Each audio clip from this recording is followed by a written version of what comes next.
गर्मी में गरीब बहू के ठंडे ठंडे चटपटे पानी पूरी। आहा हा मीना दीदी, क्या बात है, इस भयंकर गर्मी में आपके हाथों के ये ठंडे ठंडे और चटपटे पानी पूरी खाकर तो जैसे आत्मा ही तृप्त हो जाती है। मजा आ गया पानी पूरी खाकर।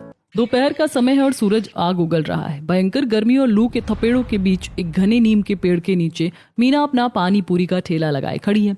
ठेले पर 2-3 बड़े से मटके रखे, मटके के अंदर पानी पूरी के अलग अलग पानी रखे। ठेले के पास ग्राहकों की भारी भीड़ है। 2 कॉलेज की लड़कियां पसीने से तरबतर होकर ठेले के पास आती और पानी पूरी खाती हैं।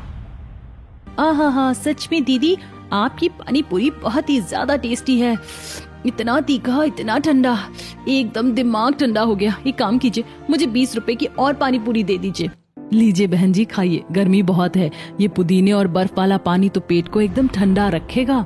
आखिर आप अपने इस चटपटे पानी में ऐसा क्या मिलाती हैं दीदी? हमारे पूरे गांव में ऐसा स्वाद और कहीं नहीं मिलता। ऐसा लगता है जैसे कोई जादू कर दिया हो आपने। इसमें कोई जादू नहीं है बहन जी, बस कुछ मसाले हैं और बहुत सारा संघर्ष है। रानी और कविता पानी पूरी खाकर चली जाती हैं और मीना दूसरे ग्राहकों को पानी पूरी खिलाने लगती है। वहीं दूर खड़ी मोहल्ले की 2 औरतें मीना को हैरानी से देख रही थीं। अरे देख रही हो इसे? कुछ दिन पहले तो इसके घर में खाने के लाले पड़े हुए थे। हाँ बहन, सच कह रही हो। इसके पति के पास तो काम तक नहीं था और अब देखो अपना पानी पूरी का ठेला लगा रही है। मीना औरतों की बातें सुन लेती है। उसके चेहरे की मुस्कान गायब हो जाती है। पर मीना के चेहरे की मुस्कान गायब होने के पीछे की वजह क्या थी? मीना अपने पानी पूरी में ऐसा क्या डालती थी जो लोग उसकी पानी पूरी के दीवाने थे, और उसने पानी पूरी का काम कैसे शुरू किया? ये जानने के लिए कहानी में पीछे चलते हैं। हाँ, मुझे बहुत तेज भूख लगी है माँ, मेरे पेट में दर्द हो रहा है, मुझे कुछ खाने को दे दो माँ। आसमान से आग बरस रही थी। गर्मी की वजह से मीना के घर की टीन की छत भट्टी की तरह तप रही थी। वहीं मीना के घर के बाहर नल के पास पसीने में लथपथ होकर वो कपड़े धो रही थी। तभी उसका 7 साल का बेटा बबलू उसके पास आता है और भूख से रोने लगता है। मीना कपड़े धोना छोड़कर बबलू को संभालती है। रो मत बेटा, तू रोता है तो मेरी जान निकलती है। मैं अभी रसोई में जाकर देखती हूँ, शायद कुछ मिल जाए। मीना जल्दी से रसोई में जाती है। रसोई के सारे डिब्बे खाली पड़े थे। आटे के कनस्तर में एक चुटकी आटा नहीं था। चूल्हा बुझा पड़ा था। मीना निराश हो जाती है। बेटा, रसोई में कुछ नहीं है, तू थोड़ा सा सब्र कर ले। अभी तेरे पापा रिक्शा चलाकर आते ही होंगे। वो पैसे लाएंगे तो मैं तुरंत तेरे लिए बाजार से कुछ ले आऊंगी। नहीं माँ, मुझे अभी खाना है। पापा कब आएंगे? मुझे भूख बर्दाश्त नहीं हो रही है। भूख की वजह से बबलू जोर जोर से रोने लगता है। बच्चे की रोने की आवाज सुनकर चारपाई पर लेटी हुई उसकी दादी उर्मिला की नींद खुल जाती है। वो उठकर बैठती है। पास ही दूसरी चारपाई पर ससुर रघुनाथ लेटे हैं, जो बीमारी की वजह से कमजोर हो चुके हैं और खांस रहे थे। अरे क्या हुआ मीना? बबलू क्यों इतना रो रहा है? उसे मेरे पास भेज दे। अरे बहू, बच्चों को नल से थोड़ा ठंडा पानी ही पिला दे। अरे भाई, इस जुलसाती गर्मी और खाली पेट ने बच्चे की जान ले लेनी है। हे भगवान, ये कैसे दिन दिखा रहा है तू हमें? बबलू बेटा, इधर आ, अपनी दादी के पास हम एक खेल खेलेंगे। उर्मिला बबलू का ध्यान भटकाने के लिए उसे अपनी गोद में बैठाती है और खेल खिलाने लगती है। चलो खेलें, चिड़िया उड़, तोता उड़, मैना उड़। बबलू खेल में थोड़ा व्यस्त हो जाता है और रोना बंद कर देता है। बबलू और उर्मिला खेल रहे थे, तभी उनके घर के दरवाजे पर एक पुरानी साइकिल रिक्शा आकर रुकती है। मीना बहू, शायद विवेक रिक्शा चलाकर आ गया है, जाकर देख तो। मीना दरवाजे पर जाती है, तभी उसका पति विवेक रिक्शे से उतरता है। वो थकान और गर्मी से पूरी तरह चूर था। उसकी शर्ट पसीने से भीगकर शरीर से चिपक गई है। होठ प्यास से सूख गए हैं। वो हांफता हुआ घर के अंदर आता है। मीना विवेक को देखकर राहत की सांस लेती है और एक लोटा पानी लाती है। आप आ गए? आज तो आपने बहुत देर कर दी। सुबह से बच्चा भूख से तड़प रहा है। कितने पैसे कमाए आज? जल्दी दीजिए, मैं जाकर राशन ले आती हूँ। मीना की बात सुनकर विवेक का मुंह लटक जाता है। वो पानी का लोटा एक ही सांस में पीकर अपनी जेब में हाथ डालता है और कांपते हुए हाथों से कुछ सिक्के और नोट निकालता है। बस 30 रुपए ही कमा पाया हूँ मीना। क्या? सिर्फ 30 रुपए? इन 30 रुपयों में मैं क्या लाऊंगी? आटा लाऊंगी या चावल? घर में बच्चा सुबह से भूखा बैठा है। मैं क्या करूं मीना? मैं सुबह से रिक्शा लेकर चिलचिलाती धूप में चौराहे पर खड़ा था। इस भयानक गर्मी में सड़कों पर कोई सवारी ही नहीं निकली। जो 2-4 लोग थे वो ऑटो में चले गए। मेरे रिक्शे में कोई नहीं बैठा। ये 30 रुपए भी बड़ी मुश्किल से एक बूढ़ी औरत को स्टेशन छोड़कर मिले हैं। उर्मिला विवेक की सारी बातें सुन रही थी। वो विवेक के हाथ से 30 रुपए ले लेती है और मीना को देती है। तू विवेक पर गुस्सा मत कर बहू, वो बेचारा भी तो धूप में पसीना बहा कर आया है। ये 30 रुपए ले और जाकर राशन की दुकान से कुछ राशन ले आ। उर्मिला के समझाने पर मीना शांत हो जाती है और मोहल्ले की राशन की दुकान पर राशन लेने के लिए चली जाती है। गर्मी की वजह से दुकान पर ज्यादा भीड़ नहीं थी। मीना पसीने से लथपथ दुकान पर पहुंचती है, तभी वहां उसकी बुआ सास लता राशन लेने के लिए आती है। लता ने सुंदर सी साड़ी पहनी थी। अरे मीना, तू यहाँ? और घर पर सब ठीक है ना? हाँ बुआ जी, सब कुछ ठीक है, मैं तो राशन लेने आई हूँ। मीना के हाथ में 30 रुपए देखकर लता मीना को नीचा दिखाने के लिए हंसती है। अरे मीना, तुम्हारे हाथ में क्या है? 30 रुपए? इस महंगाई में 30 रुपए लेकर तुम राशन की दुकान पर क्या खरीदने आई हो? 2-4 बिस्कुट या माचिस की डिबिया? बुआ जी, 30 रुपए भी बहुत होते हैं हम गरीब लोगों के लिए। समय समय की बात है, आज मेरे पति का वक्त खराब है, लेकिन हम लोग इज्जत की रोटी खाते हैं। काहे की मेहनत? वो रिक्शा भी तो हमारा ही है, जो मैंने दया करके उसे चलाने को दे रखा है। मैंने तो पहले ही समझाया तुम्हारी सास को कि अपने बेटे विवेक को मेरे बेटे मनीष के ऑफिस में चपरासी बना दो, कम से कम 2 वक्त की अच्छी रोटी तो नसीब होती, लेकिन तुम लोग माने नहीं।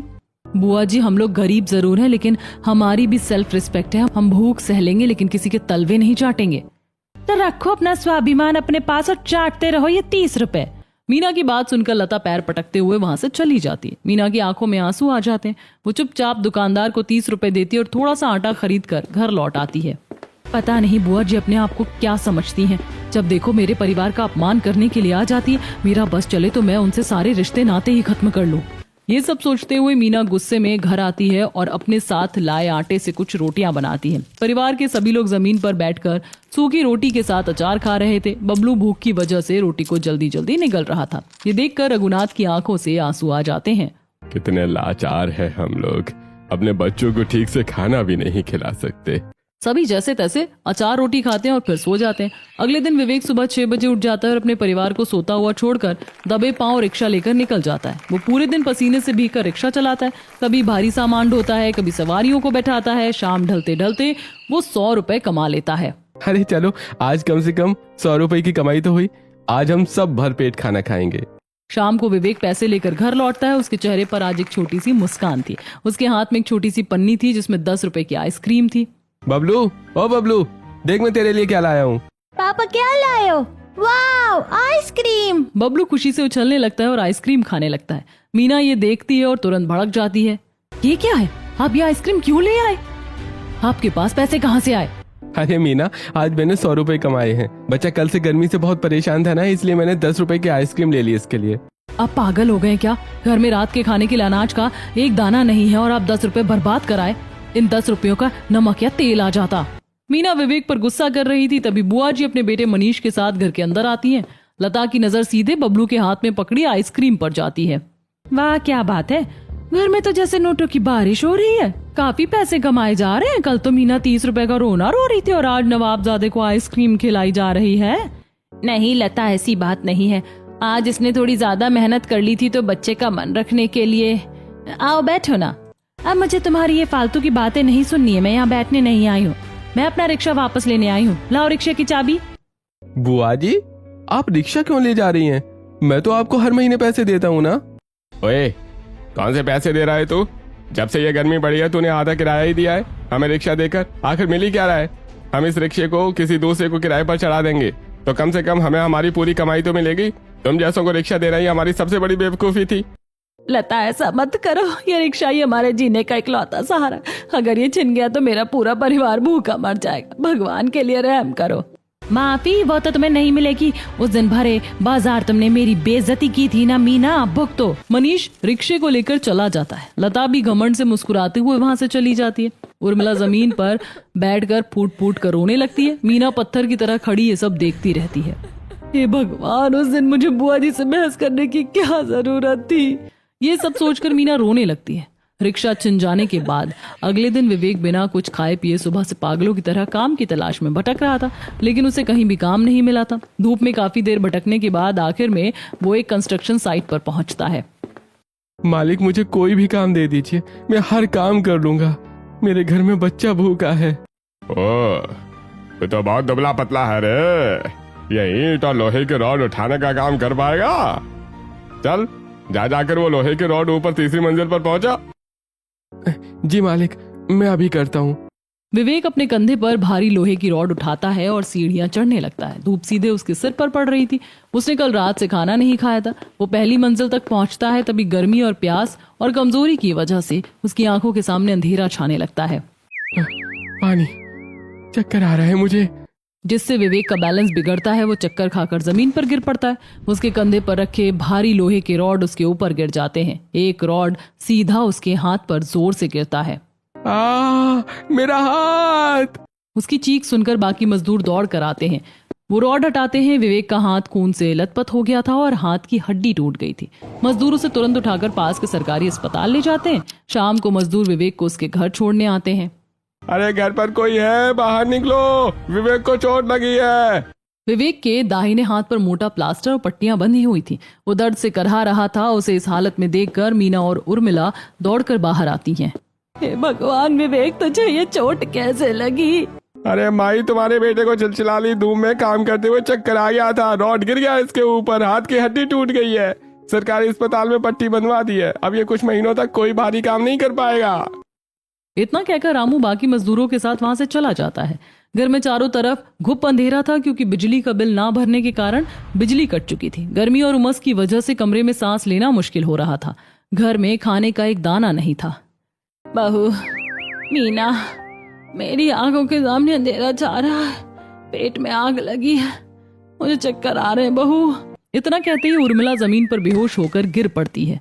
माँ जी, माँ जी, आंखें खोलिए। मीना उर्मिला पर पानी की छींटे मारती है, लेकिन उर्मिला को होश नहीं आता, जिसे देखकर मीना रोने लगती है। फिर वो जैसे तैसे अपने आंसुओं को पोंछती है और अपने पड़ोसी के दरवाजे पर जाती है। क्या है मीना, इतनी रात को? चाची, मेरे घर में सब भूख है, मेरी सास बेहोश हो गई है, पति का हाथ टूट गया, मुझे बस थोड़ा सा चावल दे दीजिए। मीना की हालत देखकर बिंदु को उस पर दया आ जाती है और वो मीना को चावल और थोड़ी दाल दे देती है। मीना घर जाकर दाल चावल बनाती है। सभी दाल चावल खाते हैं। विवेक गर्मी और दर्द से परेशान होकर रो रहा था। मीना हाथ पंखे से उसे हवा करती है। हे भगवान, तूने मुझे इतना लाचार क्यों कर दिया? मैं कैसा पति हूँ, कैसा पिता हूँ। मेरे परिवार को आज दूसरों के सामने हाथ फैलाना पड़ रहा है। मीना, मुझे माफ कर दो। मेरी वजह से तुम सबको ये दिन देखने पड़ रहे हैं। आप ऐसे क्यों बोल रहे हैं जी? जब तक मैं हूँ आपको चिंता करने की कोई जरूरत नहीं है। ये बुरा वक्त है, कट जाएगा। आप बस मुझ पर भरोसा रखिए। हमारा घर अच्छे से चलेगा। मैं कुछ ना कुछ काम जरूर ढूंढ लूंगी। आप बस अपने हाथ को आराम दीजिए। मीना विवेक को समझाकर सुला देती है और खुद भी सो जाती है। अगले दिन मीना काम की तलाश में कई लोगों के घर पर जाती है। चिलचिलाती धूप और लू के थपेड़ों से उसका चेहरा लाल हो गया था। कई जगह से मना होने के बाद वो एक बड़े बंगले के सामने पहुंचती है। बंगले की मालकिन बाहर ही खड़ी थी। मेम साहब, मुझे कुछ काम की बहुत जरूरत है। मैं घर का सारा झाड़ू पोछा कर लूंगी, बर्तन धो लूंगी और बस मुझे काम दे दीजिए। घर का काम तो ठीक है, पर मुझे अभी एक बेबी सिटर की ज्यादा जरूरत है, जो मेरे बच्चे के साथ खेल सके और उसका ध्यान रख सके। कर पाएगी तू? जी मेम साहब, मैं बहुत अच्छे से कर लूंगी। मेरा खुद का एक 7 साल का बच्चा है। मैं बच्चों को बहुत प्यार से संभालती हूँ, आप चिंता मत कीजिए। ठीक है, पर मेरा बच्चा थोड़ा जिद्दी है, और हाँ, अगर घर की साफ सफाई भी करेगी तो मैं तुझे पैसे बढ़ा कर दे दूंगी। जी जी मेम साहब, मैं दोनों काम अच्छे से कर लूंगी। ऐसी बात है तो चल, आज से ही अपना काम शुरू कर ले। मीना मालकिन के साथ बंगले के अंदर जाती है। मीना जाने के साथ ही काम शुरू करती है। वो हॉल में झाड़ू लगाने के बाद पोछा लगा रही होती कि तभी मालकिन का अमीर बच्चा बिट्टू जानबूझकर वहां गंदे जूतों से कूदने लगता है। अरे बेटा, साइड हो जाओ, मैंने अभी पोछा लगाया है, गंदा हो जाएगा। हे भगवान, क्या मुसीबत है। मालकिन का बेटा नहीं होता तो इसे अच्छे से डांट लगाती। इतनी मेहनत से सफाई की थी। नहीं हटूंगा, तू नौकरानी है, तेरा काम है घर साफ करना। इतना कहकर बिट्टू रोने और चिल्लाने का नाटक करने लगता है। उसकी आवाज सुनकर मालकिन दौड़ कर आती है। ये क्या तरीका है? तूने मेरे बेटे को रुला दिया। मम्मी, आंटी ने मुझे डांटा। मीना, झाड़ू पोछा छोड़, बाजार जाकर सब्जियां लिया। सब्जियां खत्म हो गई हैं फ्रिज में। मम्मी, मैं भी जाऊंगा आंटी के साथ, मुझे भी बाजार घूमना है। मीना, बिट्टू को भी अपने साथ ले जाओ, लेकिन उसका ध्यान रखना।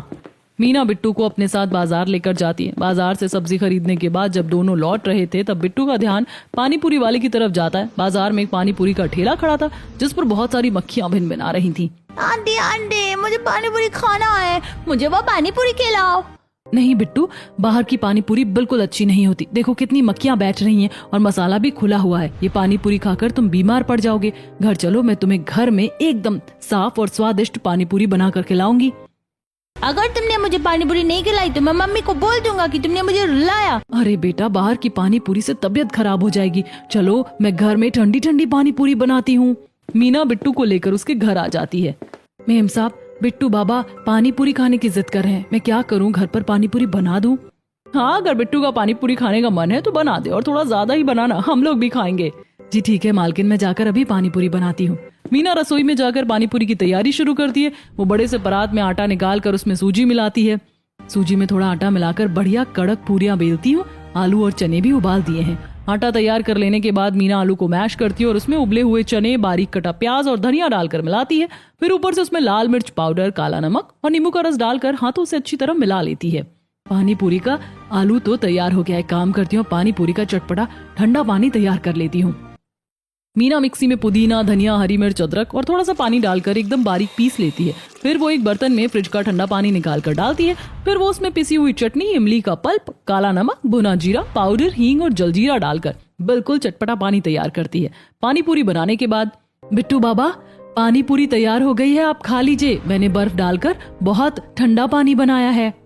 मैं ऐसे पानी पूरी नहीं खाऊंगा। मैंने बाजार में देखा था कि एक भालू के कपड़े पहनकर आदमी पानी पूरी खिला रहा था। तुम भी वो बाहर रख के भालू के कपड़े पहनो और मुझे खिलाओ, तभी मैं खाऊंगा। ये क्या बात हुई बेटा, मैं कपड़े पहनकर कैसे खिलाऊंगी? मुझे बहुत गर्मी लग रही है। पहन लो ना मीना, बच्चे की जिद है, पूरी कर दो। बच्चों को खुश रखना ही तुम्हारा काम है। मीना को मजबूरी में भालू की भारी कॉस्ट्यूम पहननी पड़ती है। गर्मी से उसका बुरा हाल हो रहा था। वो भालू की पोशाक पहनकर बिट्टू को पानी पूरी खिलाने लगती है। तभी बिट्टू के कुछ और दोस्त आ जाते हैं। वो मीना का मजाक उड़ाने लगते हैं। कोई भालू के कान खींचता है तो कोई उसकी पूंछ खींचता है। देखो देखो हमारा भालू पानी पूरी खिला रहा है। मीना को उस कॉस्ट्यूम के अंदर बहुत पसीना आ रहा था और घुटन भी हो रही थी। जब काम खत्म होता है तो उसकी मालकिन उसे 1000 का नोट देती है। ये ले तेरे आज के 1000 रुपए। तूने बच्चों का बहुत अच्छा मनोरंजन किया और काफी सारी पानी पूरी बच गई है, तो उसे अपने घर ले जा। मीना पानी पूरी लेकर भारी कदमों से अपने घर लौटती है। वो घर पहुंचते ही फूट फूट कर रोने लगती है। मीना को रोते देखकर उर्मिला उसके पास आती है। क्या हुआ बहू, तू इतना रो क्यों रही है? किसी ने कुछ कह दिया क्या? माँ जी, आज मुझे 1000 रुपए तो मिले, लेकिन इसके लिए मुझे अपना आत्मसम्मान कितना गिराना पड़ा ये मैं ही जानती हूँ। अमीर लोग तो हम गरीबों को इंसान ही नहीं समझते। उन्होंने मेरा मजाक बनाकर रख दिया, मुझे भालू की पोशाक पहनाकर बेइज्जत किया। शांत हो जा बहू, अभी हमारा बुरा वक्त चल रहा है, लेकिन तू देखना ये दिन भी कट जाएंगे। उर्मिला मीना को ज्यादा कुछ समझाती नहीं है, लेकिन भूख की वजह से उर्मिला के पेट से आवाज आने लगती है। तभी मीना, माँ जी आपको भूख लगी है ना, आप ये पानी पूरी खा लीजिए। काफी सारी पानी पूरी बच गई थी तो मालकिन ने मुझे दे दी। मीना सबको पानी पूरी परोसती है और सब पानी पूरी खाते। मीना के हाथ की चटपटे ठंडे पानी पूरी खाकर परिवार वाले बहुत खुश हो जाते हैं। वाह बहू, ये पानी पूरी तो बहुत ही लाजवाब है। इतनी कुरकुरी और इसका पानी आहा हा हा, एकदम ठंडा और मसालेदार। तू तो बड़ा ही अच्छा पानी पूरी बनाती है। सच में मीना, इतना चटपटा पानी पूरी मैंने आज तक बाजार में नहीं खाया। मीना के हाथ का पानी पूरी खाकर उर्मिला के दिमाग में एक बहुत ही अच्छा आइडिया आता है। बहू, जब तू इतनी स्वादिष्ट पानी पूरी बनाती है तो तू अपने ससुर जी के उस पुराने ठेले पर पानी पूरी बेचने का काम क्यों नहीं शुरू कर देती? कब तक दूसरों के घरों में जाकर बेइज्जती सहेगी? अपना काम कर, अपनी इज्जत से रोटी कमा। माँ बिल्कुल सही कह रही है मीना, तुम्हें अपना ही काम शुरू करना चाहिए। माना कि कमाई शुरू में कम होगी, लेकिन कम से कम तुम्हें बेइज्जती तो महसूस नहीं होगी। आप सब सही कह रहे हैं। मेरे पास जो ये 1000 रुपए हैं, मैं इसी से कल पानी पूरी का सामान लेकर आऊंगी। अगली सुबह रघुनाथ हथौड़ी लेकर पुराने ठेले की मरम्मत करके ठेले को साफ कर देते हैं। लो बहू, ठेला तो एकदम चकाचक हो गया। अब तुम इस पर अपना व्यापार शुरू करो, भगवान तुम्हारा साथ देगा। मीना बाजार से सामान ले आती है। वो और उर्मिला मिलकर पानी पूरी बनाने की तैयारी करने लगती हैं। उर्मिला आलू और चना उबालने के लिए चढ़ाकर एक परात में आटा और सूजी मिलाकर गूंथती हैं। माँ जी, आज मैं पानी पूरी का पानी और भी खास बनाऊंगी। इस भयंकर गर्मी में पुदीने और कच्चे आम की कैरी का पानी डालूंगी और जलजीरा भी मिलाऊंगी। मीना सिलबट्टे पर पुदीना, आम, हरी मिर्च, अदरक पीस कर पेस्ट बनाती है। फिर एक मटके में पानी डालकर उसमें इमली का पल्प, पुदीना, आम का पेस्ट मिलाती है। फिर काला नमक, जीरा पाउडर, हींग और जलजीरा डालकर पानी तैयार करती है। पानी को ठंडा करने के लिए मीना पड़ोस से बर्फ के बड़े बड़े टुकड़े लाकर मसालेदार पानी में डालती है। इस भयंकर गर्मी में जब लोगों के गले सूखेंगे तो ये ठंडा ठंडा चटपटा पानी उन्हें जन्नत का मजा देगा माँ जी। मीना अपना ठेला लेकर गांव के चौराहे पर पहुंचती है और एक बड़े नीम के पेड़ के नीचे खड़ी हो जाती है और वो जोर जोर से आवाज लगाती है, आइए आइए, गर्मी भगाइए, ठंडे ठंडे चटपटे और करारे पानी पूरी खाइए, बर्फ वाला तीखा पानी। मजदूर और गांव के लोग जो खेत से लौट रहे होते हैं वो मीना की आवाज सुनकर ठेले के पास आते हैं। बहन जी, आपने नया ठेला लगाया है क्या? लाओ एक पत्ता हमें भी चखाओ, गर्मी से गला सूख रहा है। मीना विकास को पुदीने और बर्फ वाले ठंडे पानी की पानी पूरी देती है। अरे वाह बहन जी, क्या स्वाद है, एकदम ठंडा और मुंह में पानी लाने वाला है। विकास मीना की ठंडी ठंडी चटपटी पानी पूरी खाकर खुश हो जाता है। तभी कुछ औरतें भी वहां से गुजरती हैं। विकास को मजे से पानी पूरी खाता देख उन्हें भी लालच आता है। अरे वाह मीना, सच में तेरी पानी पूरी बहुत स्वादिष्ट है, कल मैं अपनी सहेलियों को भी लाऊंगी। मीना की चटपटी पानी पूरी सभी को पसंद आती है। जो भी एक बार खाता है वो उंगलियां चाटता रह जाता है। पहले ही दिन मीना की सारी पानी पूरी बिक जाती है और वो शाम को 400 से 500 रुपए कमा कर खुशी खुशी घर लौटती है। पानी पूरी बेचकर मीना ने अपने घर के हालात सुधार लिए थे। अब उन्हें भूखा नहीं सोना पड़ता था। आपने सही कहा था माँ जी, लोगों को मेरी चटपटी ठंडी ठंडी पानी पूरी बहुत पसंद आई। अब मैं इज्जत से अपने पैसे कमाऊंगी और पानी पूरी बेचूंगी। ऐसे ही दिन गुजरते हैं। मीना का ठेला बहुत अच्छी तरह चलने लगा था। लोगों की भीड़ लगी रहती थी। अब वो आम पुदीने के पानी के साथ जलजीरा और काला खट्टा चटपटा पानी भी रखने लगी थी। एक दिन मीना पानी पूरी बेच रही थी, तब 2 कॉलेज स्टूडेंट उसके पास आती हैं। आहा मीना दीदी, क्या बात है, इस भयंकर गर्मी में आपके हाथों के ठंडे ठंडे और चटपटे पानी पूरी खाकर तो जैसे आत्मा तृप्त हो जाती है। मजा आ गया पानी पूरी खाकर। आहा, सच में दीदी, आपका पानी पूरी बहुत ही ज्यादा टेस्टी है। इतना तीखा, इतना ठंडा, एकदम दिमाग ठंडा हो गया। एक काम कीजिए, मुझे 20 रुपए की और पानी पूरी दे दीजिए। लीजिए बहन जी, खाइए, गर्मी बहुत है, ये पुदीने और बर्फ वाला पानी पेट को एकदम ठंडा रखेगा। आखिर आप अपने इस चटपटे पानी में ऐसा क्या मिलाती हैं दीदी? हमारे गांव में ऐसा स्वाद और कहीं नहीं मिलता। ऐसा लगता है जैसे कोई जादू कर दिया आपने। इसमें कोई जादू नहीं है बहन जी, बस कुछ मसाले हैं और बहुत सारा संघर्ष है। इतना कहकर मीना अपने पुराने दिनों को याद करने लगती है। मीना की दुकान पर भीड़ देखकर उसकी पड़ोस की औरतें कानाफूसी करने लगती हैं। हे भगवान, मेरी दुकान को ऐसे ही चलाना, मेरी दुकान को हर बुरी नजर से दूर रखना। मीना अपनी दुकान को बुरी नजर से बचाने के लिए प्रार्थना कर रही थी, पर उसे क्या पता था कि उसकी दुकान को तो नजर लग चुकी थी। लता और मनीष मीना की दुकान पर भीड़ देखकर जल रहे थे। देखा तूने, ये भिखारन आज हमसे भी ज्यादा पैसे कमाने के सपने देख रही है। इसकी इतनी हिम्मत की हमारे सामने ठेला लगाए। मुझे तो लगता है कि ये पानी पूरी बेचकर हमसे भी अमीर हो जाएगी। मैं इसे ऐसा नहीं करने दूंगी। चिंता मत करो माँ, कल मैं इसका ऐसा इंतजाम करूंगा कि कोई इसकी दुकान पर भटकेगा भी नहीं। अगले दिन जब मीना ठेला लगाती है और गांव वाले खाना खाते हैं तो लता और मनीष वहां पहुंच जाते हैं और जोर जोर से चिल्लाने लगते हैं। अरे बहन, तुम लोग ये मीना की पानी पूरी तो बड़े चाव से खा रहे हो, पर तुम्हें पता है पानी लाती कहाँ से है? कहाँ से लाती है? अरे वो जो गांव के बाहर पुराना कुआं है ना, जहाँ कोई नहीं आता, ये वहीं से गंदा पानी लाती है। और तो और मैंने अपनी आंखों से देखा है, उस कुएं में एक मरा हुआ चूहा तैर रहा था। ये उसी मरे हुए चूहे का पानी तुम सबको पिला रही है। नहीं नहीं, ऐसा नहीं है, ये सब झूठ है। मैं तो साफ पानी में अपना पानी पूरी का पानी बनाती हूँ। मीना की बात का कोई यकीन नहीं करता। लता का ये झूठ पूरे गांव में जंगल की आग की तरह फैल जाता है।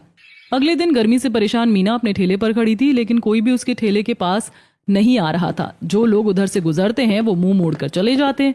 भैया जी, आज पानी पूरी नहीं खाएंगे, एकदम ठंडा पानी है। दूर हट, हमें बीमार करना चाहती है क्या? मरे हुए चूहे का पानी पिलाती है और ऊपर से पूछती है आज के बाद अपना ठेला यहाँ मत लगाना। मीना फूट फूट कर रोने लगती है। वो सारा सामान लेकर उदास मन से घर लौट आती है। मीना घर पर हताश बैठी थी क्योंकि आज उसकी एक भी कमाई नहीं हुई थी। माँ जी, बुआ जी ने मेरे बारे में कितनी गंदी बातें फैला दी है। अब गाँव में कोई मेरे हाथ से पानी पूरी नहीं खाएगा। हमारा तो काम ही ठप हो गया। मीना, हार मत मानो। अगर गांव के लोग नहीं खाते तो हम उन्हें नहीं खिलाएंगे। तुम ऐसा करो, अपना ठेला गांव के बाहर हाईवे पर लगाओ। वहां से रोज हजारों गाड़ियां गुजरती हैं, नए नए लोग आते हैं, उन्हें तुम्हारे स्वाद का पता चलेगा। बेटा बिल्कुल सही कह रहा है, तो फिर से शुरुआत कर। अगले दिन मीना हाईवे किनारे अपना ठेला लेकर खड़ी हो जाती है। सूरज जैसे आग बरसा रहा था। मीना पसीने से भीगी हुई थी। उसने ठेले पर आज अलग अलग तरह के पानी रखे थे। पुदीना, कच्चा आम, खट्टा मीठा और जलजीरा, सब में बर्फ के टुकड़े तैर रहे हैं। दोपहर के 2 बज चुके थे, लेकिन एक भी ग्राहक नहीं आया। मीना उदास बैठी थी। पास ही में कुछ कबूतर दाना चुग रहे थे। मीना अपना समय काटने और मन बहलाने के लिए उन कबूतर को देखने लगती है। क्या रे कबूतरों, तुम ही लोग खा लो मेरी पानी पूरी, कोई तो आ नहीं रहा। वो जो सबसे मोटा है ना, उसका नाम बबली है। जो फुदक रहा है वो चिंटू है, और वो जो लड़ रहे हैं वो पीकू और मिंटू हैं। मेरी किस्मत भी इन कबूतरों की तरह हो गई है। सड़क किनारे दाना ढूंढ रही हूँ। मीना उदास होकर कबूतर से बातें कर रही थी, तभी अचानक हाईवे पर जोरों की आवाज आती है। कुछ दूरी पर एक बड़ा ट्रक पलट जाता है। ट्रक की वजह से पूरा हाईवे ब्लॉक हो जाता है। गाड़ियों की लंबी कतारें लग जाती है। भयंकर जाम लग चुका था। गर्मी इतनी ज्यादा थी कि गाड़ियों में बैठे लोग पसीने से तरबतर होकर बाहर निकलने लगते हैं। लोगों के गले सूख रहे थे और आसपास पानी की कोई दुकान नहीं थी। उफ, ये कैसी जानलेवा गर्मी है भाई, और ऊपर से ये जाम। अरे कोई ठंडी चीज मिल जाती तो जान में जान आती। तभी उस आदमी की नजर मीना के ठेले पर पड़ती है। रोहन मीना के ठेले के पास आता है। बहन जी, ये पानी पूरी ताजी तो है ना? जी भैया, एकदम ताजी और करारी, और पानी देखिए एकदम चिल्ड। मेरे पास 4 फ्लेवर हैं, पुदीना, कच्चा आम, जलजीरा और खट्टा मीठा। कौन सा लगाऊं? मुझे वो खट्टा मीठा और जलजीरा वाला दे दो, बहुत प्यास लगी है। मीना फुर्ती से पूरी फोड़ती है, उसमें मसालेदार आलू भरती है और ठंडे जलजीरे वाले पानी में डुबोकर रोहन को देती है। रोहन जैसे ही उसे मुंह में डालता है, उसकी आंखें खुशी से बड़ी हो जाती हैं। अरे वाह, मजा आ गया भाई। मैंने आज तक इतना बढ़िया ठंडा और स्वादिष्ट पानी पूरी कहीं नहीं खाया। बहन जी, 30 रुपए की और लगा दो। रोहन को मजे से खाते देख जाम में फंसे बाकी लोग भी अपनी गाड़ियों से निकलकर ठेले की तरफ आने लगते हैं। कुछ ही देर में मीना के ठेले पर भयंकर भीड़ लग जाती है। मुझे कच्चा आम वाला देना। मीना के हाथ रुकने का नाम नहीं ले रहे थे। उसकी सांसें तेज चल रही थी, लेकिन चेहरे पर एक बहुत बड़ी मुस्कान है। लोग उंगलियां चाट चाट कर खा रहे थे और मीना की तारीफ कर रहे थे। देखते ही देखते मीना का सारा पानी, सारी पूरियां और सारा मसाला खत्म हो जाता है। माफ कीजिएगा भैया, आज का सारा सामान खत्म हो गया। कल मैं और ज्यादा लेकर आऊंगी। बहन जी, अब से तो मैं हर दिन आपके यहाँ पानी पूरी खाने आऊंगा। लोग निराश होते हैं, पर अगले दिन आने का वादा करके जाते हैं। मीना अपना खाली ठेला लेकर झोले में ढेरों पैसे भरकर खुशी खुशी घर की ओर दौड़ती है। मीना घर पहुंचती है और अपनी सास उर्मिला के सामने पैसों से भरा झोला पलट देती है। नोट और चिल्लर जमीन पर बिखर जाते हैं। हे मेरे राम, इतने सारे पैसे। माँ जी, हाईवे पर बहुत भीड़ थी। लोगों ने लाइन लगाकर मेरी पानी पूरी खाई है। मेरी मम्मी सबसे अच्छी पानी पूरी बनाती है। मुझे तुम पर गर्व है मीना। ये सब तेरी मेहनत और हिम्मत का फल है मेरी बच्ची। इस दिन के बाद हाईवे पर मीना का ठेला रोज लगने लगा और उसकी बहुत अच्छी कमाई होने लगी। कुछ दिनों बाद मीना ने अपने कमाए हुए पैसों से विवेक के हाथ का एक बहुत अच्छे डॉक्टर से इलाज करवाया। इलाज के बाद विवेक का हाथ बिल्कुल ठीक हो गया। मीना, अब मेरा हाथ एकदम ठीक है। अब मैं भी तुम्हारे साथ काम में मदद करूंगा। तुम्हें अब अकेले इतनी मेहनत नहीं करनी पड़ेगी। धीरे धीरे विवेक भी मीना के साथ ठेले पर काम में मदद करने लगता है। एक ठेले से दोनों पति पत्नी साथ मिलकर काफी अच्छी कमाई करने लगे और फिर उनकी मेहनत इतनी रंग लाती है। दोनों पति पत्नी मिलकर उसी हाईवे पर अपनी खुद की एक पक्की ठंडी ठंडी चटपटी पानीपुरी की दुकान खोल लेते हैं। अब मीना और विवेक मिलकर खुशी खुशी अपनी दुकान चलाते हैं।